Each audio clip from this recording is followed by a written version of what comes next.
Selamat datang di Krisna Bacot Bola. Setelah berhasil menyelesaikan tugasnya bersama tim nasional Indonesia U23 setelah sukses di ajang Piala Asia dengan menduduki peringkat keempat, kini Sintayong resmi mengalihkan fokus ke laga kualifikasi Piala Dunia Zona Asia menghadapi Filipina dan juga Irak. Dalam tugasnya menghadapi kualifikasi Piala Dunia Zona Asia 2026 bersama tim nasional Indonesia senior kali ini, Sintayong sudah resmi memanggil 22 nama minus Elkan Bagot, pemain abroad yang satu-satunya tidak dipanggil oleh Sintayong. Kita tahu bersama Elkan Bagot adalah satu-satunya pemain abroad yang tidak dipanggil oleh Sintayong. Selain itu, ia memanggil semua pemain yang bermain di luar negeri tanpa terkecuali. Bagi football lovers yang bertanya-tanya mengapa nama Martin Paes tidak dimasukkan dalam list 22 nama yang dipanggil Sintayong dalam menghadapi kualifikasi Piala Dunia Zona Asia melawan Irak dan juga Filipina, jawabannya adalah Martin Paes sedang menjalani proses peralihan federasi dari KMVB menuju PSSI. Walaupun Martin Paes sudah resmi menjadi WNI dengan melakukan pengambilan sumpah beberapa waktu yang lalu, Martin Paes belum bisa membela tim nasional Indonesia sebelum proses peralihan federasi selesai.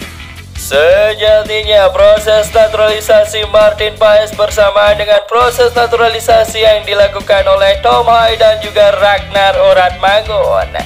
Namun karena proses naturalisasi Martin Paes harus melewati pengadilan arbitrase olahraga internasional, membuat proses naturalisasi Martin Paes menjadi lebih lama ketimbang Tom Hai dan juga Ragnar Oratmangun.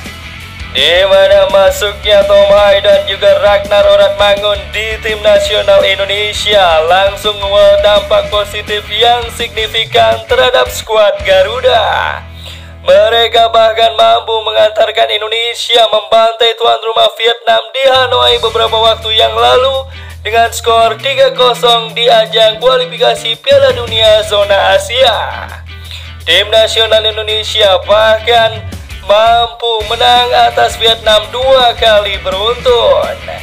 Dengan 2 kali kemenangan atas Vietnam tersebut, Indonesia hanya butuh 1 hasil imbang lagi di 2 laga terakhir kualifikasi Piala Dunia Zona Asia putaran kedua untuk memastikan diri mendampingi Irak menuju ke putaran ketiga.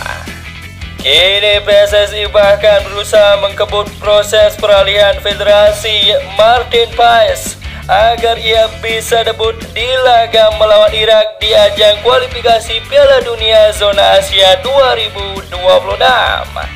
Mimin harapkan dan juga kita semua berharap dengan hadirnya Martin Paes di sektor penjaga gawang berhasil menambah tangguhnya dan juga kokohnya barisan pertahanan tim nasional Indonesia. Kita tahu di laga pertama di pertemuan pertama melawan Irak, Indonesia harus mengakui keunggulan Irak dengan skor 1-5 di Basra. Selain nama Martin Paes di sektor penjaga gawang, lini pertahanan tim nasional Indonesia bakal ketambahan 1 pemain keturunan lagi, yaitu Kelvin Verdong yang bermain di sektor pertahanan. Kelvin Verdong yang sedang menjalani proses naturalisasi diharapkan juga menambah sempurna lini pertahanan tim nasional Indonesia dan juga berusaha dikebut agar ia bisa bermain di laga melawan Irak. Menariknya, alasan Kelvin Verdong bergabung untuk membela tim nasional Indonesia bukan karena panggilan hati ataupun alasan keturunan. Ia murni karena ia ingin bermain di Piala Dunia di usia emasnya yang sekarang. Mimin sangat setuju dengan pendapat ataupun alasan yang diutarakan Kelvin Verdong tersebut. Mestinya pemain-pemain keturunan yang ada di Eropa kalau berpikir logis mestinya mau membela tim nasional Indonesia dan menjadi wakil Asia bersama-sama dengan Indonesia tampil di putaran final Piala Dunia, bukan malah memilih Belanda yang sudah jelas-jelas persaingannya akan sulit untuk mereka. Bagaimana menurut kalian football lovers? Jangan lupa like, share, subscribe, dan juga komen di bawah video ini agar channel ini semakin berkembang.